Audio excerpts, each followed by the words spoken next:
Okay, I'm Jane Wales, Senior Architectural Advisor in the National Inventory of Architectural Heritage. So the purpose of the NIH is to identify, record and evaluate the post-1700 architectural heritage of Ireland uniformly and consistency as an aid in the protection and conservation of the built heritage. Under Section 53 of the Planning and Development Act 2000, the Minister for Heritage recommends structures to the elected members of the local authority for inclusion on the record of protected structures in the development plan. Additions as well as deletions to the record of protected structures is a reserved function of the elected members. So inclusion in the NIH does not necessarily mean a building is a protected structure. We are still working to complete our first sweep of the country with surveys ongoing in Dublin City and Dún Laoghaire-Rathdown. Our surveys are representative and not comprehensive. Once we've done our first sweep of the country, we will start on a second sweep with a view to including more structures and further layers of information. So this is the homepage of our website, buildingsofireland.ie. The NIH considers a diverse and wide variety of structures, such as post boxes, country houses, mill complexes, vernacular farmhouses, lime kilns, places of worship, etc. We don't have a specific cutoff date, but generally we operate with a 50-year rule in mind. So at the moment, we're considering buildings up to around 1970. Going backwards in time, again, we don't have a specific cutoff date, but generally we look at post-1700, while our colleagues in the Archaeological Survey of Ireland look at pre-1700. However, there are, of course, areas of overlap in the two surveys. So search surveys, our website has more than 100,000 users a month, and search surveys is our busiest page. The search by map option in the main is the main starting point for many users. Click on the search by map box and zoom to the location you're interested in. For example, let's take a look at Athlone. So Athlone developed as a strategic fording point across the River Shannon, and it is thought to have been the site of an early Christian monastery and was later the site of a castle and a bridge, and subsequently was the site of a Franciscan monastery. Over time, the town spread along both sides of the river and much of the historic street pattern remains. The blue dots represent the sites that have been recorded by the NIH. So there's some great functionality in our mapping application. You can turn on and off a variety of layers and datasets. Here I've turned on the first edition Ordnance Survey map of Athlone. I hovered over a blue dot and a pop-up box appeared with a photo and some core data about the building. You can click through to the main record for further information or continue exploring the other dots. So moving to Swords. Swords was the site of an early Christian monastery. Here I've turned on the Archaeological Survey of Ireland data layer, and you can see the red dots that are associated with the archaeological sites. As we saw in Athlone, over time the human settlement grew and developed. Here you can see the base map gallery to the right of the screen. I've selected this fantastic 25-inch second edition Ordnance Survey map of Swords. It's an incredibly detailed map with interesting planting schemes and hedgerows represented, as well as buildings and streets. It very clearly shows the long, narrow rear garden plots that are often a feature of early towns. So moving to Wexford, strategic sites were often selected for early towns, particularly in sheltered harbours or at river crossings. Wexford retains much of its historic street pattern, with all roads leading to the quayside. Thurles is an interesting example of market town, a type that is found throughout the country. You can see that the town is set out around a relatively informal, long and wide former marketplace. This former marketplace was accessible from all directions, with roads bringing goods and people from the surrounding rich agricultural land into the town centre. Maynooth is an example of a planned town. Its streets are formally laid out in a regular grid pattern. Careful thought has gone into the form of the town and its relationship with key buildings. Looking at the main street, you can see that the vista to the southwest was closed by the building that is now Maynooth University. At the other end of the main street to the northeast, the view was aligned with one of the entrances to the country home of local landlord, the Duke of Leinster at Carton House. Carefully controlled plot widths and building heights bring uniformity and order to the streetscape. So if you're looking for a particular building, you can enter its name into the search box. For example, Roseville House, McCarthy's Bar, Cork Prison, Collins Barracks, etc. Alternatively, you can enter the registration number if you know it. Every record has been assigned an 8-digit registration number by the NIH, and the registration number is our unique identifier. If you're looking in a particular geographical area, you can filter by county from the drop-down menu, then filter to town for the county in question, or you can filter through to streets. You can also search by townland. Alternatively, you can run searches either nationally or filtered by town and county for specific groups or types of structures. Sample group search options could include social housing, railway transport, healthcare, naval sites, etc. Sample type search options could include purpose-built flats, banks, Masonic lodges, shops, handball alleys, signal towers, cranes, etc. Denominations can be further filtered for places of worship. So survey data, this is the information panel to the right. Here you'll find the 8-digit registration number, the rating, the categories of special interest, in this case, architectural, artistic, social, and technical, the original and current use, the date bracket for when the building was constructed, the XY coordinates, and the date the building was recorded by the NIH, and the date that the record was updated if relevant. So moving to our description section, for consistency, this follows a standardized set formula of the building's place in the world. So whether it's detached, semi-detached, terraced, etc., the number of bays across the front facade and the number of stories, the roof form and its coverings, chimneys, dormers, roof lights and rainwater goods are included here with the roof. And then the walls, the openings and their fittings, the interior if it's a public building, and finally the setting and context. We specifically mention historic building fabric such as slate, timber, stone and cast iron, while little information is provided for recent extensions or interventions. We want to keep the focus of the information on what is significant about the building. So then the appraisal, this is a short justification as to why the building merits inclusion on the record of protected structures. In this case, the appraisal explains that the building was built in 1783 as an infirmary by a local woman, Mrs. Walcott, for the poor of the county, and specific reference is made to its balanced, symmetrical design, fenestration, and dressed stonework. We also have a suggest an amendment button. We're always delighted to receive corrections and additional information. So moving to Rathnew, here in Rathnew, I filtered my search by selecting a specific town and a specific date bracket.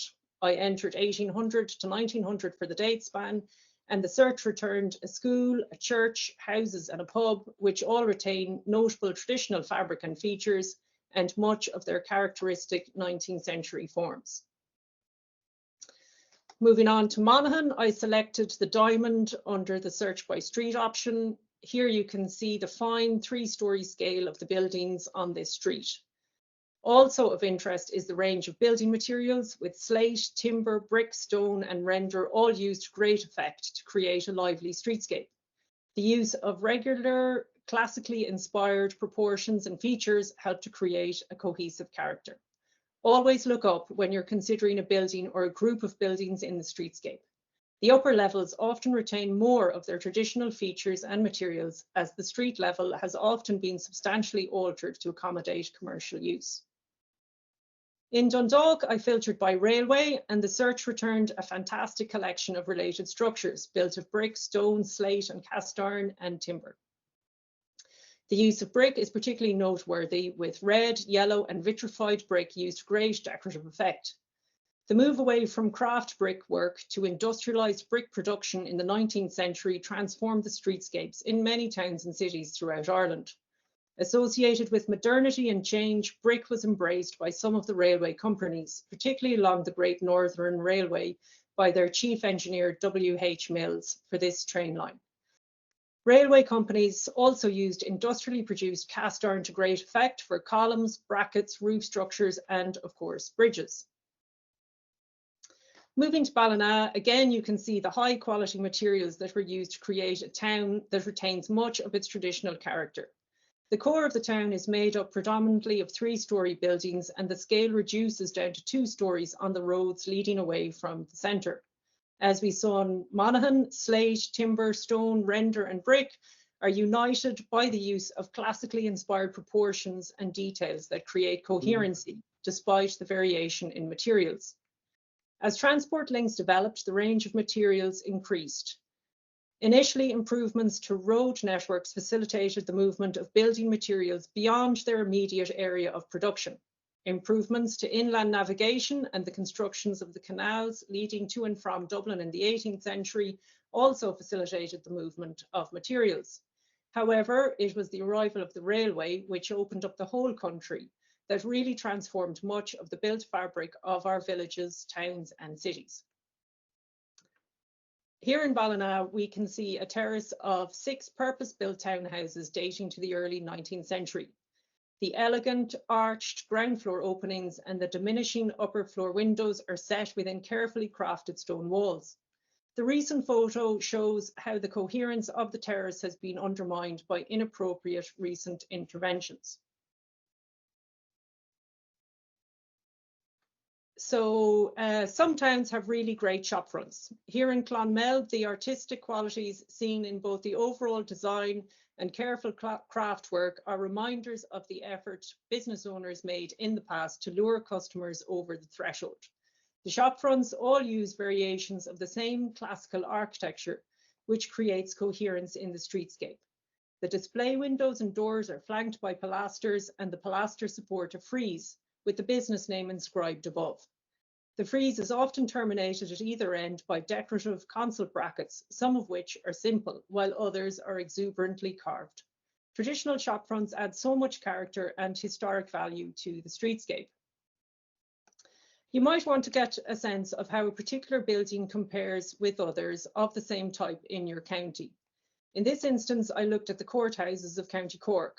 You can see that the Skibbereen, Bantry and Clonakilty courthouses are stylistically very similar.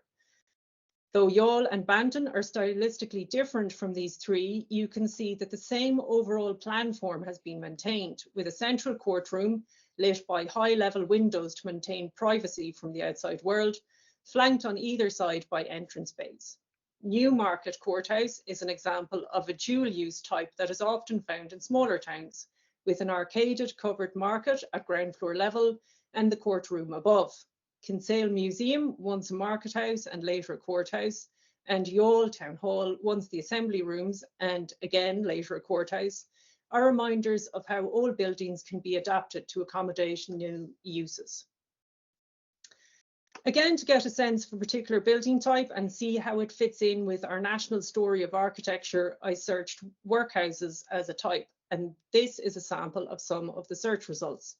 Most workhouses were built to a standardised design by George Wilkinson, who was architect to the Poor Law Commissioners in Ireland from 1838 to 1855.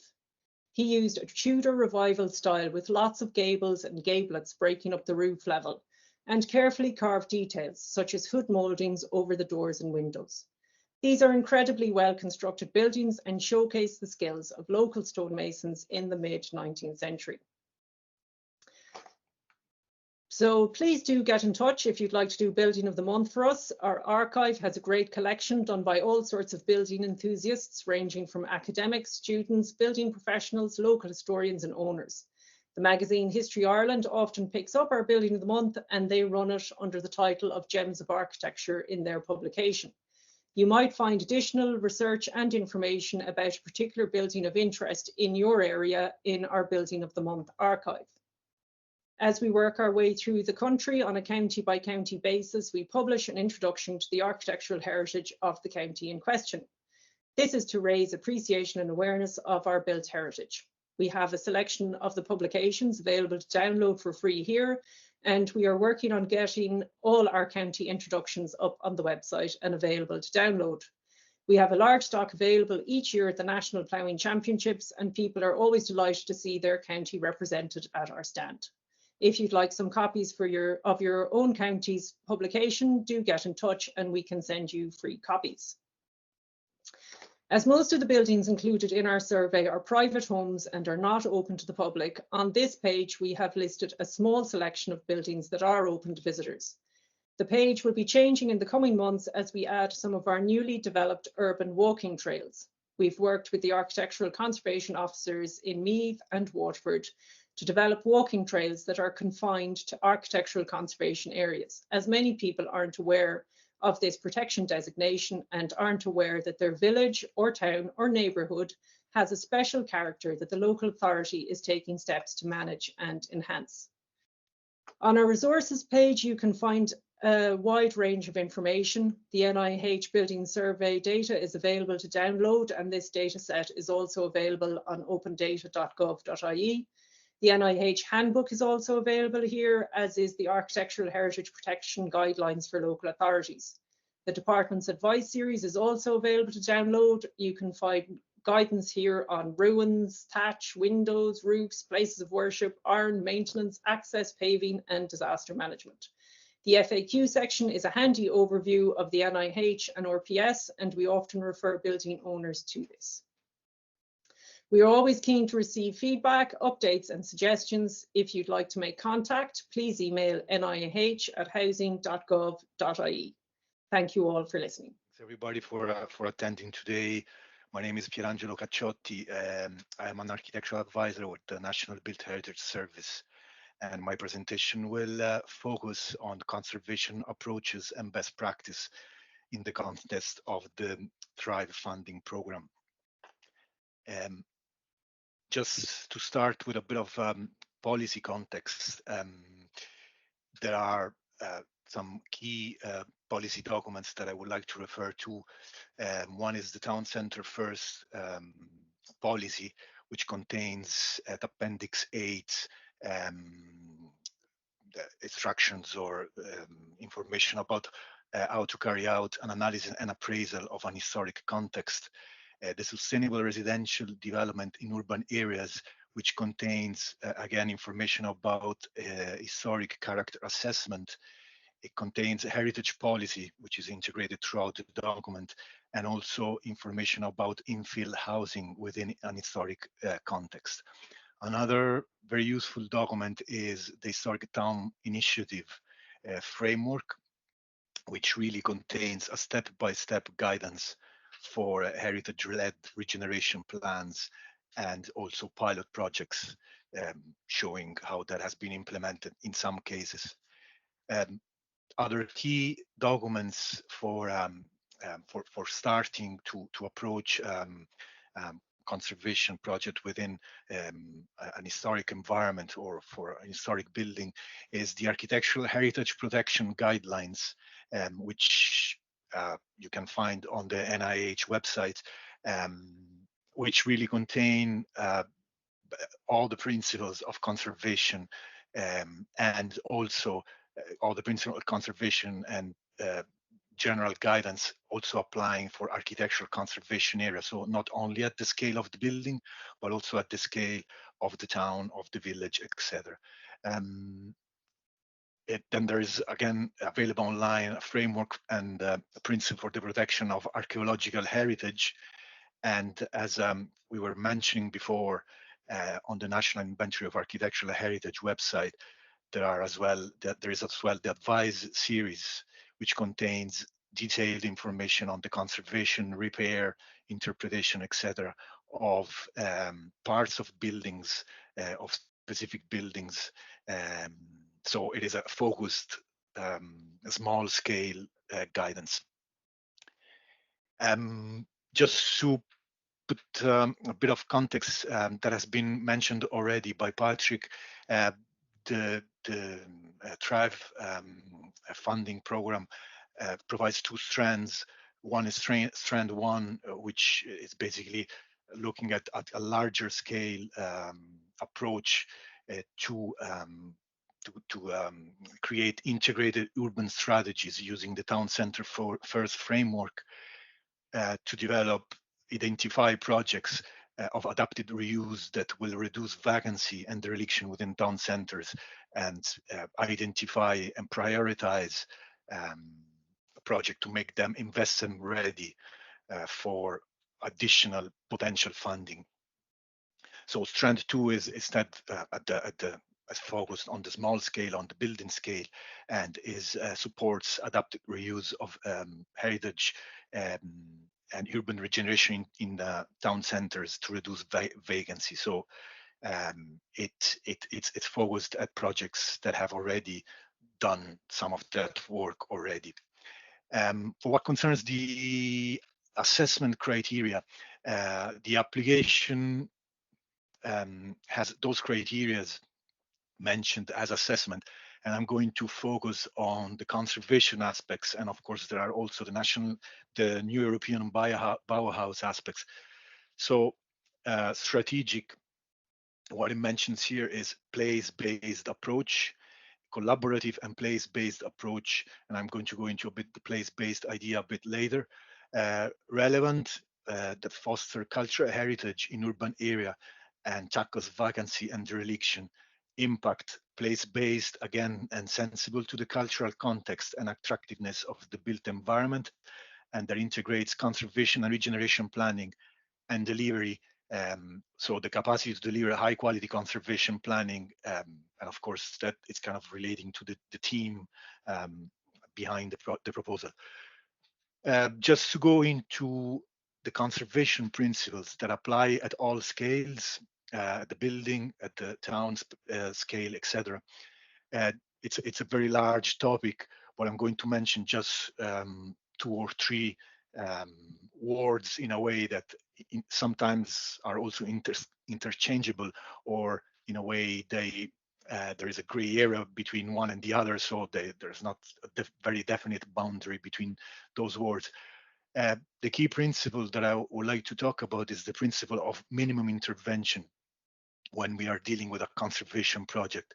So in other words, to do the minimum possible to unlock the potential of that building, or to reach what kind of objective we have set for us, but with a minimum intervention.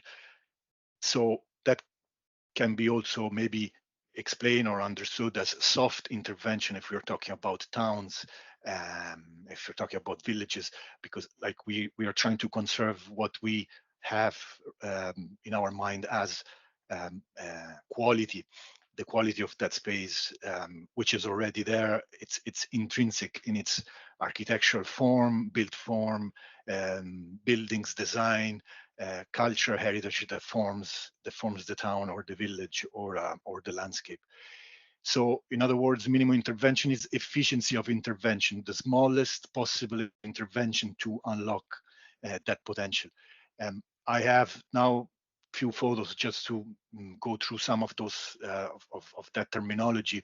So conservation, in at the top right you have an exhibition space which is in Venice, and as you see here, the minimum intervention meant that few lights have been put in, floor, maybe services, maybe conservation and consolidation of the plaster of the roof, etc. But it is the minimum possible to get that building used, and by doing that, also we are conserving everything as it is, including the absence of plaster, because that is showing the way this building was used. This was they were building boats, ships in here, so there was the plaster was taken off by the historic work. So it adds a layer of significance to the experience of visiting that building. Then we have Christchurch Cathedral, and that's going into the term restoration. And Christchurch Cathedral is an example of 19th century idea of restoration, which was trying to eliminate all those elements that would not be consistent with the idea of what the building should have looked like originally. So in that case, it was restored to a Gothic ideal, by eliminating additional layers, later layers that might have, so that Gothic ideal might not been ever existed. There is another example applicable more to a town scale, which is top left of the image, and is in Shannon in County Cork. Again, is a restoration in this case as well, because we are looking at sources, photographic sources, but also maybe example within the same town that are historic examples to bring back the facade treatment, the windows, the rainwater goods, etc., etc. And in this case, also there is additional infill housing at the back developed, but that immediately lifts the whole streetscape. And let's say the authenticity of their intervention is guaranteed by the fact that there is a research done before of reliable sources. Then reconstruction, in this case, is St. Mel's Cathedral, and this is basically based on the information, bringing back exactly what it was there. This is a bit of an extreme case, just to show the idea. And again, how do we give authenticity to that reconstruction? By making sure that the techniques that we're using for reconstructing, for rebuilding, are techniques that are and materials that are compatible with the building, but also compatible with the way that building has been built originally. For what concerns the towns, when we think about towns, the UNESCO recommendation is to think about historic urban landscapes, and the historic urban landscapes are not only composed by buildings and built form, etc., but there are also intangible elements and intangible values. And in a way, the historic urban landscape does not stop where the boundary of the town is, or where the buildings stop, but it encompasses even, like, let's say, that buffered zone, which is between what is urban, and by urban we mean not only the city, but towns and every agglomeration, and what is rural. So there is a kind of a transition area between the two, and that in a way it's part of the understanding of the town or the village that we are looking at. When we are working with a building or an historic place, the key question, and that goes back to the place-based idea that we were talking about earlier, is about the genius loci, or the sense of place, or the spirit of place. So it is about understanding, defining, putting down on paper what that sense of place is, what are the key components of that sense of place. And around that rotates then, or revolves, all our intervention in that space. So generally speaking, conservation projects have 3 steps: analysis, synthesis, and project or vision. So in the analysis step, you have a survey, and the survey is drawn survey of form, materials, conditions of buildings, historic development, etc., and whatever is considered relevant for the understanding of that place. And then, as a consequence of that survey, by looking at it, we can define what are the heritage values of that place, or of that buildings, or that building. So what constitutes heritage? What is the significance, and what is at stake? In other words, what could we lose? And also, what are the opportunities that space presents? And once we know that, we have a solid basis on which to intervene, and on which to create a vision and to create projects. And that way we know that we will avoid any arbitrary decision, because we know what we want to keep in the future.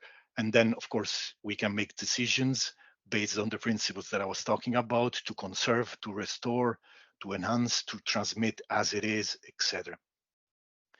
As part of this process, it's important, I think, to mention the fact that design teams are very important, and the design team, the in-house design team, is it in a way where the genesis of the process is, and of course it can be it can be composed by the town regeneration officer, the town team, which maybe there's planners, there's the architecture conservation officer, heritage officer, archaeologists, biodiversity officer or ecologists, architects, engineers, etc. And then the key action is to devise a brief, and then maybe, if necessary, there will be a consultant team uh, of consultants that have experience in intervention in the historic urban landscape, and this could include archaeologists, architectural historians, architects, engineers, and quantity surveyor. Just to show one or two examples, for example, this is a leaflet which has been developed for heritage towns of County Donegal to build capacity and momentum, and to use heritage as a point of connection with town communities. Another example is the Ramelton Audio Heritage Tour, which is again to raise awareness and to create cultural engagement. And Jane has also mentioned the NIH, which is developing ACA walks and trails. There is along the lines of these documents. So I'm going to show one example, which is Ramelton in County Donegal. And I have extracted some information to show those 3 steps that I was talking about. So the first step is the survey, and there are a lot of sources there, and the historic environment viewer is one of them, key of them, showing showing buildings that are on the NIH, showing monuments, but of course then the development plan with the protected structures, architecture conservation areas, etc. In the case of Ramelton, for example, the town had been divided into character areas. So on the basis of those character areas, a detailed survey has been carried out. So sources, iconographic sources, can be paintings, it can be photographs, maps, historic maps, and then a walk around the town, identifying all those surviving elements that could be also inspiration for the project, and understanding how they are built, the materials, etc. It's all part of the survey. Then distill of that information on plan with drawings, etc. In this case, they went through the typology and the use of different buildings. They went through the condition of each building, derelict, non-derelict, etc. And then the heritage values. So key buildings that have special value from an urban, architectural, historical, and archaeological point of view, and they have defined the significance under those headings. And then, of course, once that background work has been done and has been understood, we can move forward and make a vision. And in this case, there was a vision to intervene with local community support on specific buildings to reduce dereliction. So what happened then is basically a contractor under one contract was appointed through a tender process, and those buildings that were identified, or some of those buildings, I think in the order of 14 buildings, were addressed and were restored in a way using a kind of a creative repair approach. So we can see some examples here that resulted in the removal of vacancy, dereliction, and a renewed pride in the place. And there are videos online also showing a bit what the reaction of the local community is to this project.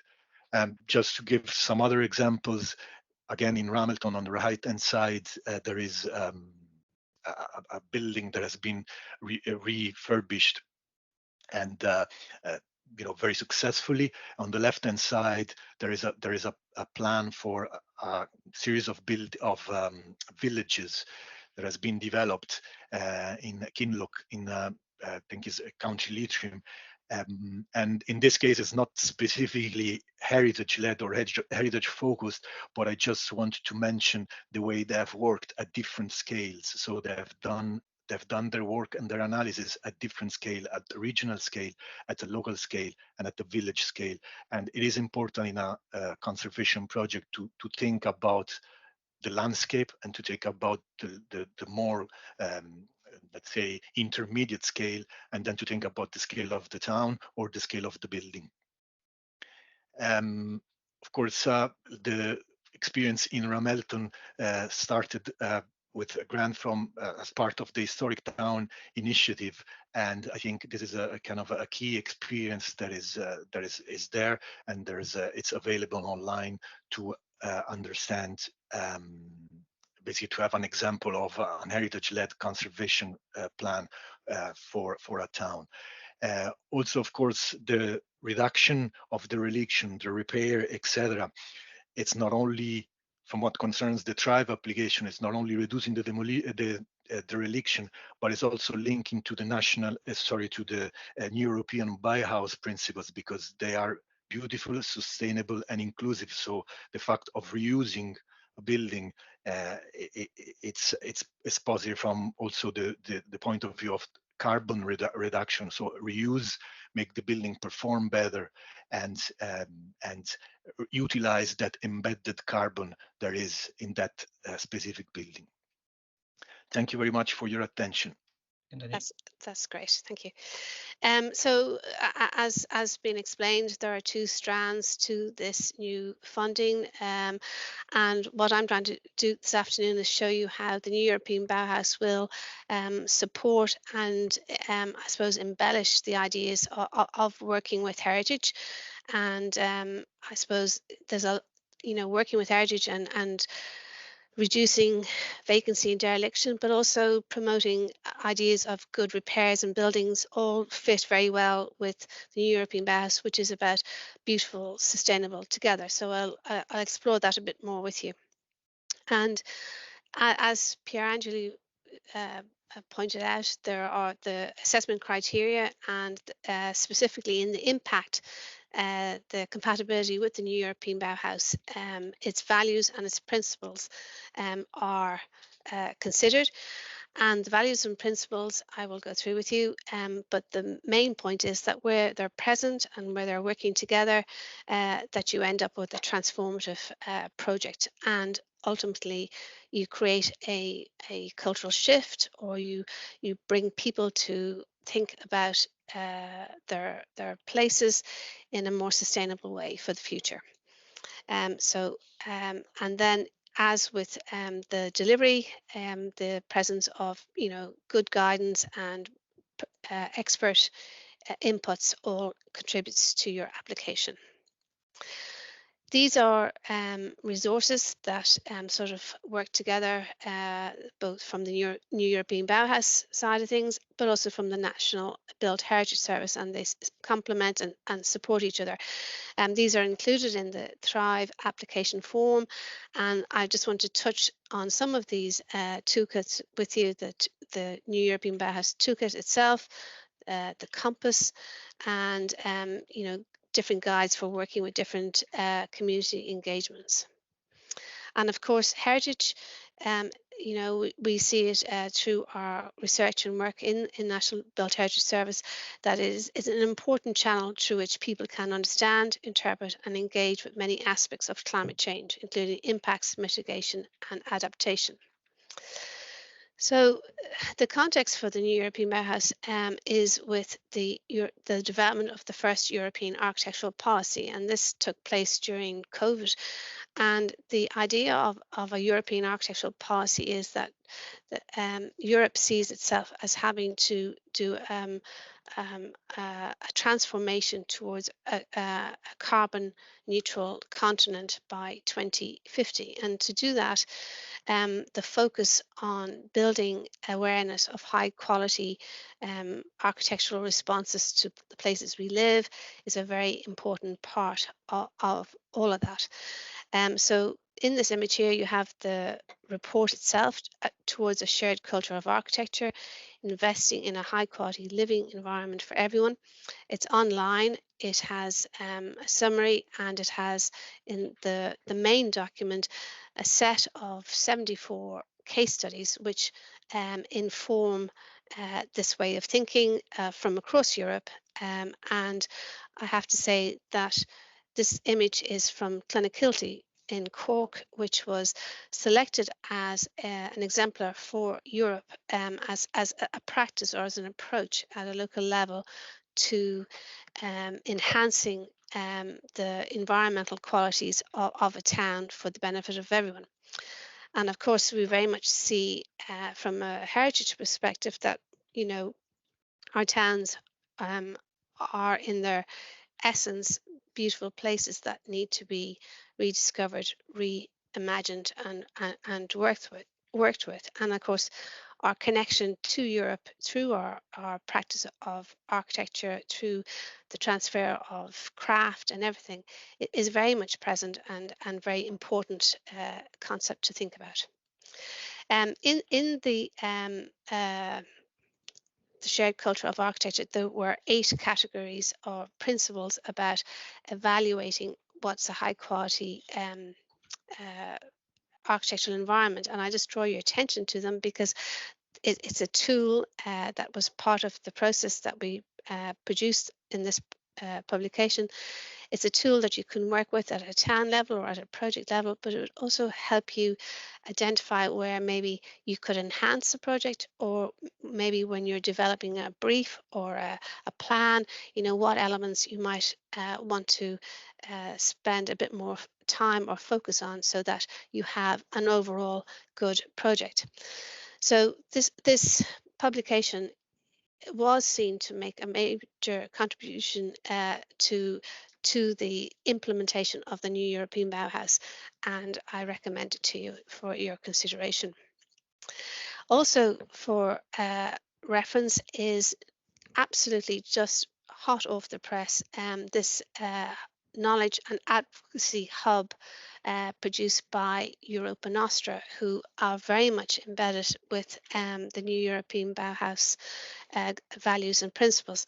And this library, this digital library, is now available as of this week, and there are already projects being illustrated in it that sort of demonstrate working with heritage and the new European Bauhaus. And I think it's a fantastic addition to the collection of things that you can work with.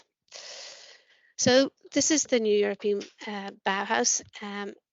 As I say, its real focus is to make this transition towards a sustainable society. Europe recognizes that it produces a lot of law and policy and hands it down to be implemented, and they realize to accelerate this transition and to make communities part of the process and to empower society in general, is that they needed a bottom-up initiative to go with the top-down approach. So this is what the new European Bauhaus is, and this is where you get the ideas of the interdisciplinary and participatory processes, and with the fixed goal of a beautiful, sustainable future together. Essentially. So there's a lot of information online. That's the link to it at the bottom of the page. And I suppose I'm going to have to say to you that it takes a bit of reading to get your head around, but what is wonderful about it is it's a very thought out, very well produced set of ideas that you can engage with. So the first guidance document that is recommended to you is the compass, and the compass is developing these sort of sort of almost like a shamrock, which is the yellow, the green, and the blue, and it's how, you know, the beautiful, the sustainable, uh, and together is brought as the values, and then the processes that are involved in that. So, as I say, when these all come together, the values and the principles, you get the transformation. And why they show different intensities of, so say if you look at the yellow circle, you have an outline, then you have a lighter yellow, and then you have an intense yellow. This shows levels of ambition, so that you know your initial project might only just have the outline of a circle, but as the project develops, you can maybe focus on maybe greater sustainability or maybe greater participation, and at the end of the project, that this compass will show what you've achieved. So here's the example of, you know, ambitions, levels of ambition on, say, together, or perhaps I'll look at sustainability, which is very much kind of aligned with the regeneration and reuse of buildings. You know, repurpose. To close the loop is about the circular economy. So we're talking about craft and traditional skills, recycling materials, and then to regenerate is to sort of bring buildings back into use, maybe to revive craft and skills, etc. So sustainability is many things, but is ultimately, you know, pointing towards climate change action, zero pollution, and of course benefiting biodiversity and its an improvement. And here's an example of the sustainability value and how you might think about that. This is an idea from the Danes. You know, how can we prepare our communities and local infrastructure to make them more climate proof? And the image at the top of this shows, you know, an enhanced landscape that possibly would have been very much impacted by flooding in the past, but now it's actually been designed so that it can actually, you know, take flooding, manage it, but in the interim, it can be used as amenity space. It can be used for biodiversity. It's a strategic part of infrastructure to that place, so that the local community benefit from it, not just from the flood relief design, but from the fact that it is an enhanced facility and an amenity. And I suppose it's trying to, what the New European Bauhaus is trying to say is, you know, just don't come up with just an engineered solution, but come up with one that includes the community, nature, and generally benefits the town or the place that it takes place in. The participatory process, as I say, this is the sort of the inverted Y, and you have different levels of ambition in that. So say the participatory one is, you know, maybe you just consult, but then you actually develop a kind of an event that you might start to co-develop ideas with the community, and then that ultimately hands over and becomes something that a community helps deliver themselves. So you know, it's a very well thought out structure to the process. I should also say that there are four key themes of the New European Bauhaus, and the reconnecting with nature is the greatest and most prioritized. So a lot of the projects that you'll see coming through the different guidances and stuff will have a focus on nature or greening, but it also is about enhancing sense of place, prioritizing needs that communities have raised. And if NEB likes nothing better than a problem and solving it with a community, and then piloting it, and then producing it at a scale that is impactful, and of course recycling and all of those things as well. So here's an idea of how the working principles come together. So on the top of my screen, on the top left-hand side, is a sort of a situation that we might be familiar with in Ireland, a big empty former institutional building and a landscape with it. And through the processes, the participatory processes, and with the values of the new European Bauhaus, you end up with a vision being produced that sort of considers this landscape as a place that can enhance the well-being of the community, as a mindful park, as a recreational place, as somewhere that maybe manages water better or stores water and is cool during the summer, as a garden that maybe talks about dealing with biodiversity, etc., etc. So these are all the concepts that end up in a new European Bauhaus project. This is the toolbox, which is a second set of guidance on the new European Bauhaus, and it really sort of focuses on 20 place-based projects. So it's ideal for towns to look at, and it shows how projects have been developed and worked up and implemented, and there's a lot of learning in all of that.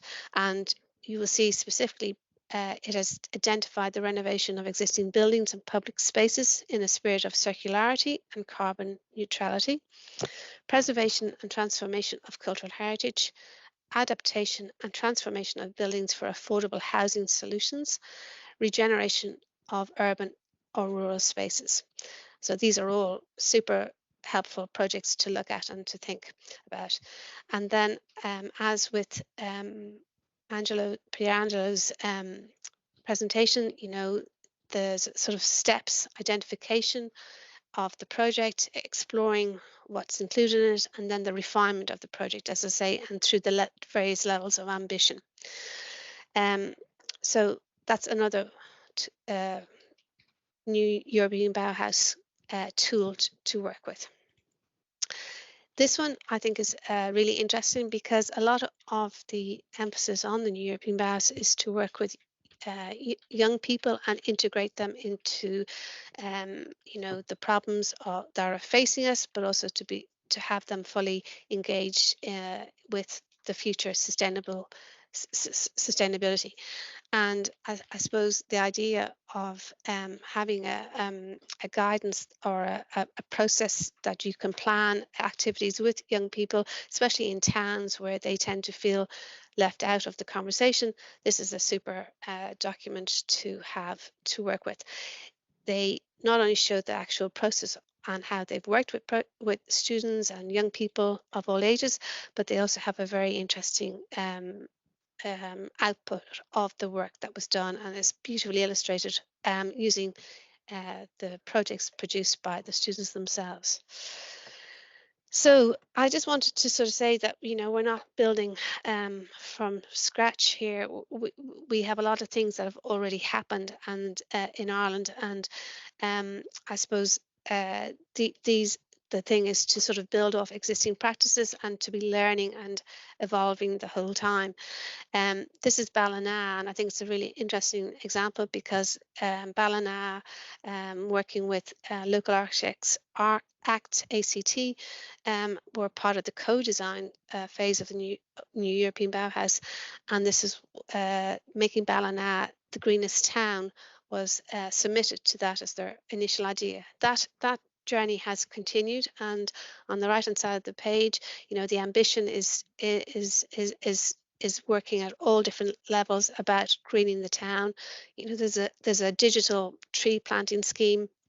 There's the design of playgrounds that are inclusive to all members of society, and I suppose it's very much a grassroots effort, which is another aspect of the new European Bauhaus that is very welcomed. And of course, it then has continued to evolve and was one of the first winners from Ireland in terms of the nature-based solutions at the first New European Bauhaus Festival in Brussels. And this is the Ripple project, which was developed with UCD, the Centre for Irish Towns, with the local community, with the local authority, and it's all that joined up thinking that gives the dynamic and the innovation. So there's many aspects to it, but these are very good projects to look at and to learn from. And then there is the work of the Irish Architectural Foundation, and they've had ongoing practices in terms of collaboration and engagement. The hometown architect is a particularly interesting one, and this actually is with ACT again. And why I showed is that it shows this making of a plan of or a map of a town, all the assets in it, you know, the nucleus of the project coming from the original spa well in Lisdoonvarna, which is on the right hand side, now sort of vacant, underused, underloved, and that sort of led to the idea of you know, Lisdoonvarna still has as a key characteristic this idea of providing well-being and recreation to the local community, and how that can be developed into tourism or an economic value for the town. So you see here the images of the collaborations, but also the idea of, you know, a sensory park being trialed and run in the town. So this project still is ongoing. This one is another project with IAF, and it's very interesting in terms of they were working with the just transition in the Midlands, and it's this participatory process with a community that is under transition to a new future. It's the workers' village, Bordnamona buildings, and you know, what is the future of the bogs and how they are going to how I say exist and work together into the future. So a very interesting tourism project has developed from that, and other how I say outcomes from the project. But the Bog Bothy project is the one that they are continuing with at the moment, and that will be part of the New European Bauhaus Festival this year. Other practices and approaches, of course, are present with our other official partners. I should have said that the IAF is an official partner of the New European Bauhaus in Ireland, as is the RIAI. And RIAI in the magazine on the left hand side, which is online, has a lot of information about town plans, working with tidy towns communities, and how all these ideas of the New European Bauhaus and sustainability are being brought into plans, but also the idea of creating high quality built environment for everyone. Old Town New Place up at the top right is a film that was made about several towns and the practices that they have already undergone, and gives examples of heritage and how it's been transformed, how old infrastructure has been renewed and extended. And in the image below, this is the Mount Rath, and the project illustrated here was with McCullough Mulvin architects, which were examining how a town could be reinvigorated by incremental infill and literally turning on the lights and getting people back living in the town, working with its existing buildings and putting back key landmark heritage buildings. And another example of this idea of working with creative communities and bringing them together to create a momentum about problem solving was the Housing Unlocked, which was working with architects to solve problems of towns like vacancy, like reuse, like infill. This was a brilliant project put together by the Irish Architectural Foundation, and its information is available online. And then in terms of heritage itself, I mean, Dublin Civic Trust have done extraordinary work in terms of cataloguing the return or the rehabilitation of a building that was so concealed by poor alteration, but also building a website of information and of practice and expertise, and also providing ongoing educational outreach for people trying to repair and work with historic buildings. Pierangelo mentioned the importance of the Historic Towns Initiative, who our partners are with the department are the Heritage Council, and all the learning that comes from that. And that's a really important website to visit, because it gives you ideas about projects of different scale, but also gives you ideas about projects that take on different aspects of a town, be it a lost or a forgotten historic space like the potato market in Naas, or a set of townscape buildings like in Ballina that have been brought back to life. And the New European Bauhaus really is, it's about not just inclusivity with communities, but it's also about bringing in the creative spark into the narrative, into the working, into the collaborations that take place. And this is something that the Arts Council have very much championed in the past through the National Policy on Architecture. These are examples of them working at different scales in terms of the Venice Biennale, looking at the islands around Ireland and as laboratories for climate change, but also looking at town levels or at landscape levels, so that creating new ideas or perspectives on how to problem solve and how to work things out. And here's another great example from Creative Ireland, who've been very supportive of the towns and bringing creative thinking into the equation about how we can problem solve. And here on the left hand side, you have this extraordinary art installation about trying to inform people about the reality of climate change. Here's a sort of fluorescent strip on a building showing how water level will rise over time if we don't take action, or a different course of action. And on the right hand side, we have this extraordinary project about working with traditional skills, making buildings more climate resistant.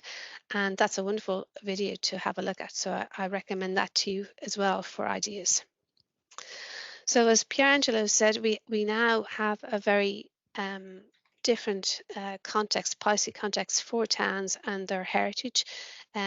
We have the places for people, which is all about high quality architecture, working with what we have and repairing it well, embedding the idea of beauty and sustainability.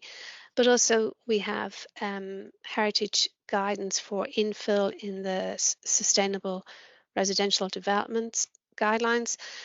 Town Centre First very much has heritage at its core, and as Pierangelo said, the Historic Towns Initiative available on the Heritage Council website is a very important framework for towns and working with heritage. At this stage, I just wanted to sort of maybe illustrate what strand one could look like. As Pierangelo demonstrated, there's different scales and different ways of maybe preparing a plan that you might think about. This is a plan from Ballina, working with buildings that have been identified as being vacant and derelict. I think Jane showed it as well. But this was a plan put together for the Historic Towns Initiative with the Conservation Officer, and it has sort of mapped, progress over time, prioritising buildings and bringing them back to absolutely transform the town centre. But here's an alternative approach. This is the last historic building in Ballymun, which is known as the Boiler House, and it's a really wonderful project in the sense that it's the rediscovery centre at the National Centre for the Circular Economy. So this is about training local people about repurposing and recycling materials. It's as I say, here's the Boiler House, chimney still in place, but it also has this wonderful engagement with the natural environment and the enhancement of biodiversity. So this is a building that's really about education and bringing people along with it. Here's a lovely example of a community engagement in an assignment from Helena McElmeal Architects.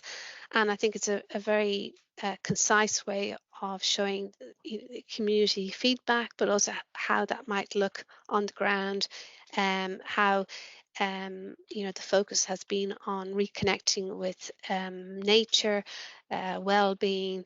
It's a very strong visually presented project. But then there are larger problems and different ways of working. This is a design review process that would have been considered an exemplar at a European level as a way of working with a town. This was led by RAI with the Bantry Bay Port Company and the local authority, and it was about looking at, what was the future for Bantry. When as people's work habits have changed, sustainability issues are now in play. So it's all about making careful interventions at the town level that address traffic, that address amenities, that address reuse of buildings, etc., etc. And this is a wonderful report to read and to have ideas from. And here's a plan of a similar scale, but that has almost been built out from Dún Laoghaire right down. And you can sort of see that the concepts of high quality architecture in the historic environment, absolutely contemporary in design of a super high quality, but working with historic elements and stitching them all together to make this incredible public amenity space that is greatly received by the people living there. And then these images sort of demonstrate very typical situations that we see in towns, of where we see maybe fairly, how to say, well conditioned buildings fronting a streetscape, but at the back there may be really quite extensive dereliction and loss of amenity and all these things. And this is an area that we really have to tackle, because if we want people to move back into towns, we really need to imagine what these spaces can be and how we can work with existing buildings and how we can infill in a sensitive manner to give really good quality housing, but sort of transgenerational housing, diversity of housing. And this is a very good example of a plan that's worked with existing buildings and inserted new contemporary architecture. And then I wanted to sort of consider strand 2, which is maybe the bigger heritage project and how that might evolve. This is a wonderful plan that was put together with Shaftesbury Architects and Meath County Council, using the former market house, and it had this unusual interaction with the medieval castle and how you might manage that. And there was a lot of consultation, a lot of discussion between stakeholders. It's been a very carefully documented and worked out project, but you can basically see, the evolution of the place, the situation of the market house to the castle is the red dot in the map to the right hand side. And then the present day reality of the streetscape and the castle not properly being understood, and the market house original use not being properly realized because it has changed and been altered over time. And then the image on the bottom right is how you might imagine the connection between the market house and the castle, and what that might look like. And this is how the project evolved. There's an insertion at the back of the market house, is an image of what the market house might look like. Now you can sort of see the presence of the castle in the actual town itself. And then obviously the engagement with the community and the castle via this pop-out piece at the back of the market house, sort of giving a greater sense of place and benefit to the community because it's a fantastic new facility. So that's where I'd like to leave it. I wish you all well with your applications, and I suppose really we sort of feel that there's a great opportunity to engage with heritage and to bring communities with you by working with heritage. Thank you very much.